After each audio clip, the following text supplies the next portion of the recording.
Welcome to Tasting Wine. I'm Haley. I'm Toth. Today we're tasting wine. We are trying a white Burgundy Ooh. called... It's by the producer Nathalie Theulot.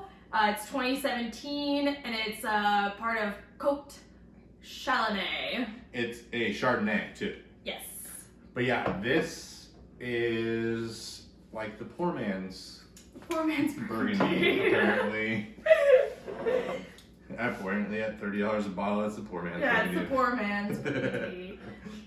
But apparently she's like absolutely killing it in the wine game. Yeah. So I'm very excited to try this. Yeah, this is gonna be a real treat because Chardonnay, you know, I don't know if you noticed, but ever since we started drinking champagne, that's a lot of Chardonnay. I've been slowly introducing more Chardonnays into our life, and I think we found some really, really good ones. I would agree. I do think You know? we've found some good Chardonnays. Ooh, that's a really nice color. So minus the bubbles, just all Chardonnay.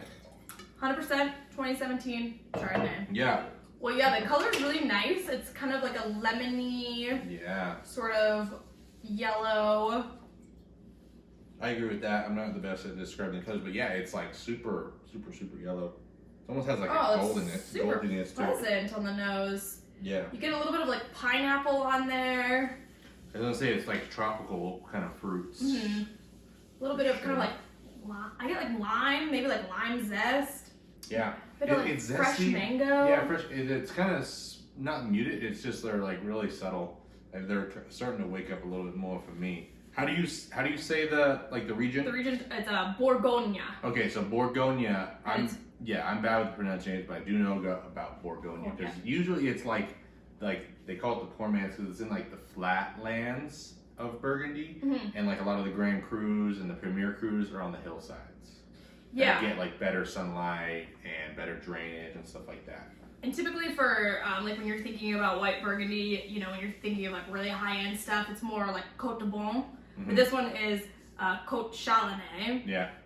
So that. Oh, okay. I never put those two together. Right. So this one is like technically again the poor man's Burgundy, but this is not drinking like if this is a poor man's Burgundy, oh my gosh, like this is it has layers and these soft layers of like lemon and like maybe a little bit of cake and then some like just zestiness and then there's almost like a crisp like saltiness to it too. There's a little bit of salt. I wonder if that's from, so it's these grapes are grown in like clay and limestone sorts of soil, so I wonder if that's where we're getting like the cake and the... Yeah, do you get a little bit like a cake? Yeah, I do get... Like white cake. Yeah, it is kind of like white cakey, which is... Yeah, but those, nice. like Chardonnay, like if you think about Chardonnay and like champagne, like you get like bread. So maybe in the cheaper areas you get cake, in the fancier areas you get brioche buns with butter on them, you know? Hey, yeah. Not a fun comparison? I think those like tropical fruit flavors that we're kind of getting on the nose, I think are there, but they're all kind of like mashed together in like a really nice balance. It's not really like a tropical fruit forward tasting wine. Yeah. I think it's more like minerality, cakey with like a little bit of that in the background. I think that this is really good. nice. This wine is going to be very difficult to find, but we want to review it because of this region. And like white Burgundies, like Chardonnays from like the Burgundy region, because there's a lot of bangers out there if you can find them. Like you might have to go online or go to like a wine shop or something like that, because these ones are a little bit, you can find at the big stores, but they're not as prevalent. So, but they're definitely worth searching out because it's a fantastic wine. Nathalie is actually a third generation winemaker.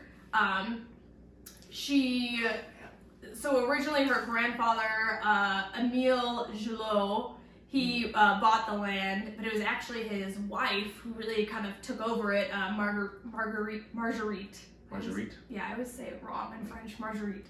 And then so when she decided to pass down the winery, she gave it to Nathalie. Well, Nathalie's crushing it in the late 80s. I believe it was 1987. Oh wow, so she's been the winemaker there for a while. Yeah, so she's been in the game for a while. She's like really about like sustainability and doing things like the traditional method, trying to go against kind of more of the modern techniques of, you know, getting like high quantity. Sometimes Yeah. you're sacrificing a little bit of quality with that, and she like refuses. That's awesome. Well, yeah, this, like I said, this was like $29, but I think this is worth every penny of it. I think we're gonna probably eat it with some sort of seafood because this is like where it's at. This is so fresh and so good. But thank you for joining us here on Tasting Wine. Have you ever had wines from, what's that region called? Borgonia. Just tell me what it is. Borgonia. Borgonia. White Burgundies. Yeah, go check them out. I think they're really, really good. But other than that, make sure you let us know what you're trying. Let us know what you should try next. Of course, thank you for watching. And I think we'll see you in the next one. You can follow us on Instagram. Our handle is Tasting Wine Official. You can see behind the scenes stuff, what we're drinking on the daily, on the reg. What we're buying. What we're buying. Something what we're buying is not what we're drinking. That's true. That's true. All right, well, we'll see you in the next one. Cheers. Cheers.